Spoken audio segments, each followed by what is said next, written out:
All right guys, we're going to have a look at the standing cuff lateral raise, a great challenge for those middle delts. So first consideration is going to be actually where we place the cuffs. Now, depending on where we place this actually changes what we know is the point of application, and that'll be something that's explained out outlined to you in your coaching plan.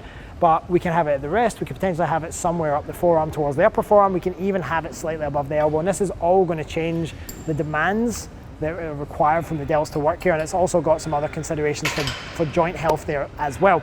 Second consideration with the setup is actually the height of the cable pulley. So as you can see here, we've set this up with Charlie where it's quite a congruent profile in the sense that we look at the line of the joint here, it's quite close to 90 degrees in this bottom position. Now he's got a big mechanical advantage here, so we don't mind him having a bit more force demands in this position. And as he goes up through the movement, you'll see go halfway on both sides, Charlie. You'll see that as he goes through this movement now, this cable is going to start moving closer to the shoulder joint, which means he's going to get a nice little drop off in that position where he actually gets weakest. And it's also, of course, the weight of the arm becomes considerably a big challenge, especially as we reach fatigue in that top position. The thing that we might want to do is we might want to place an even greater challenge, or we can change the height of the cable so that you'll see here, right in that bottom position, he's got an incredible challenge at that shoulder joint now. And actually, as he goes up through the movement on this side, if you just do this side, Charlie, again, the drop off comes a little bit later, so we can start to overload different portions of the movement depending on how we set up the cable. So just always keep an eye out for how that's delivered in your coaching plan. Now, if we move this back to that same position, there we go.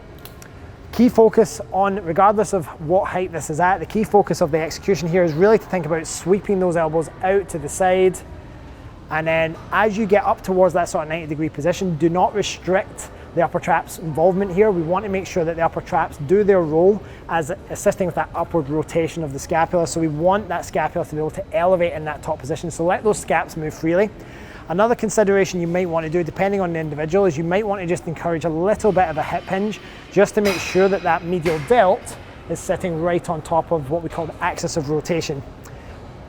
Good, nice, controlled.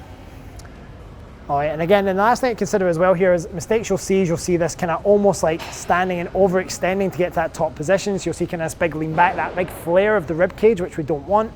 And you'll see almost like forcing and like almost using way too much of a jolt or momentum out of that bottom position, and then not controlling those eccentrics either, like so. All right, take a moment.